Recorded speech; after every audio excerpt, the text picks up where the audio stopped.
Ketemu Salim, padahal tuan dia gitu. Karena mungkin dia ngerasa kayak mensegankan sosok gua kali.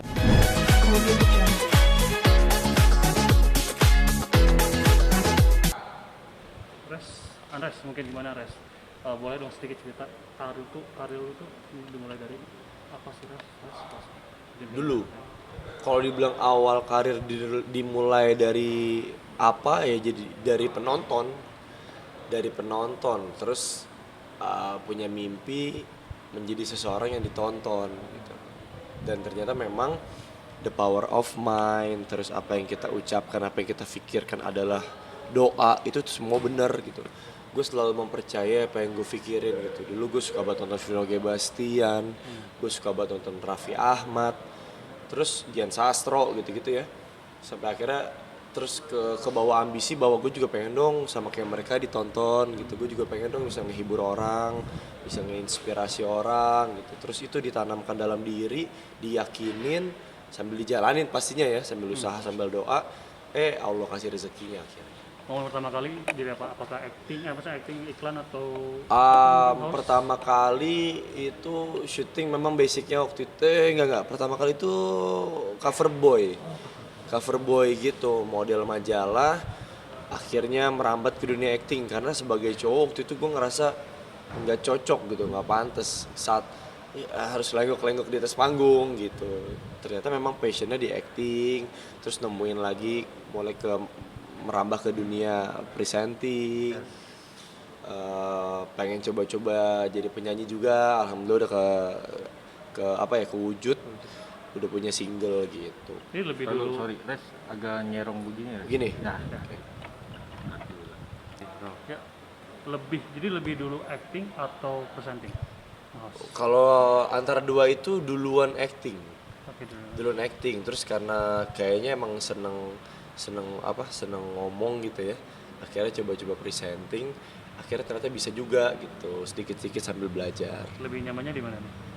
Wah itu dia tuh, kalau disuruh pilih antara acting gitu ya sama nge-host masih belum bisa pilih gitu. Tapi kalau sama model sama yang lain-lain itu mutlak bisa milih gitu. Tapi keduanya ini susah nih karena basicnya jiwanya di acting, tapi nggak tahu kenapa nemuin hal baru di dunia host gitu, presenting, dan sekarang lagi ngejalanin dua-duanya, alhamdulillah nyaman semua.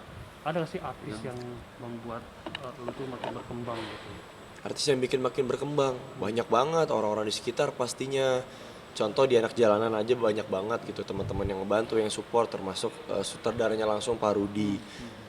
Kalau kita bicara di program musik juga punya senior yang luar biasa gitu. Kalau mau dibeli ilmunya tuh nggak ada harganya tuh gitu. Percayalah, ketemu sama orang-orang hebat membuat diri kita ternyata secara nggak langsung jadi hebat juga gitu. Makanya nih selama masih dikaruniain rezeki sehat, terus juga diketemuin sama orang-orang hebat dalam bekerja, ya buat gue itu adalah bentuk rezeki. Buat gue itu adalah les gitu, sambil les juga dibayar juga, tapi sambil nyerap ilmu mereka gitu. Tapi kalau misalnya dipilih harus ada satu gitu, artis yang mungkin Satu. bikin kamu semangat mulu gitu, atau mungkin pas di Loksud sering banget ngasih kamu ujangan segala macem gitu, ada nggak? Ya Raffi Ahmad, Denny Cagur, dua orang itu luar biasa itu. Udah yang satu kayak abang sendiri, yang satu kayak sosok ayah gitu ya.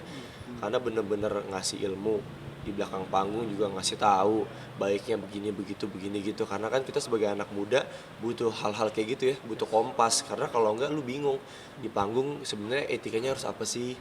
Terus kalau misalnya senior lagi kayak gini, gue mesti gimana sih? Itu mahal itu, semua pemberian dari mereka gitu. Dan gue akan terus ingat dan gue aplikasikan dimanapun gue berada. Tapi kedekatan kamu dengan Bang Denny Cagur sama Raffi Ahmad gimana mungkin? Ya kayak tadi gue bilang gitu, seperti guru dan muridnya gitu. Maksudnya mereka yang nggak pelit untuk ngasih ilmu, kitanya juga yang nerima seneng banget gitu. Jadi semakin dikasih malah semakin happy gitu sih. Dan mereka kan salah satu yang membuat kamu juga ada di posisi ini gitu. Iya. Nah udah alhamdulillah di posisi kayak gini, terus banyak juga fans gitu, apalagi fans Hawa tuh banyak banget. Gimana tanggapan kamu mungkin?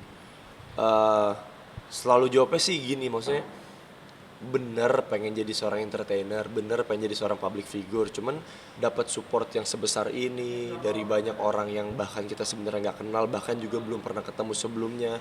Tapi kalau mereka di luar sana ngedoain, ngedukung, update terus kabar tentang kita, kok bisa ya segitunya orang gitu suka sama gua. Emang apa spesialnya sih gitu, maksudnya kayaknya gue ngerasa gue biasa aja, gue cuman mencoba ngasih yang terbaik dari yang gue bisa. Menanggapi itu semua ya kembali lagi bersyukur, nggak mau ngecewain orang. Paling nggak senang juga sih kalau misalnya bikin orang kecewa, makanya mencoba segala sesuatunya itu ngelakuinnya dengan maksimal. Benar, benar. Pernah ada pengalaman yang lucu nggak sih dari fans atau kayak dikirim apa segala macam, ada nggak? Kalau misalnya masalah kirim mengirim, fans nih rajin banget gitu. Bahkan sebenarnya alamat rumahku pun orang udah banyak tahu secara nggak langsung, dan aku bingung gitu dari mana ya kok bisa kesebar gitu.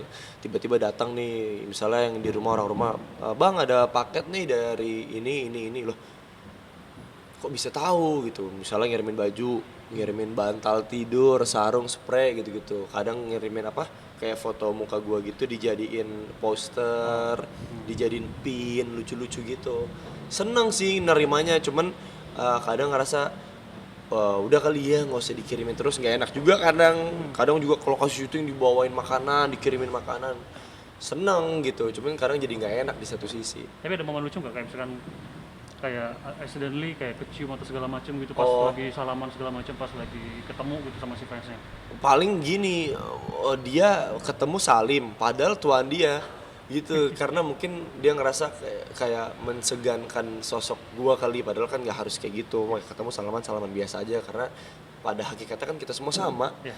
gitu, derajat kita sama semua di mata Tuhan. Jadi akhirnya baru ngomong, jangan Salim kak, kayaknya malah tuan kakak gitu. Terus juga paling apa ya, mereka tuh seneng kasih surprise gitu. Nah yang lucu misalnya kan namanya syuting sinetron ini kan ada 3 tim. Udah standby di satu tim yang mereka pikir akan ke situ, ternyata guanya adanya di tim yang lain gitu. Jadi nungguin sampai sore gitu nggak ketemu-temu. Ya iyalah, orang bukan di sana schedule-nya kayak gitu-gitu sih. Hal-hal miss yang nggak akan pernah dilupain. Oke, boleh terakhir promoin apa jalan. Obsesi ya? Iya, Obsesi apa sih panggilan pemirsa ya? Pemirsa.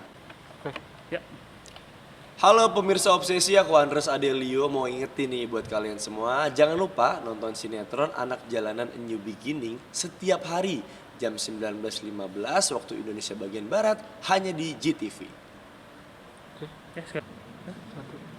Ya, Halo pemirsa Obsesi, aku Andres Adelio. Jangan lupa ya untuk nonton sinetron Anak Jalanan A New Beginning yang tayang setiap hari jam 19.45 waktu Indonesia bagian Barat hanya di GTV. aman.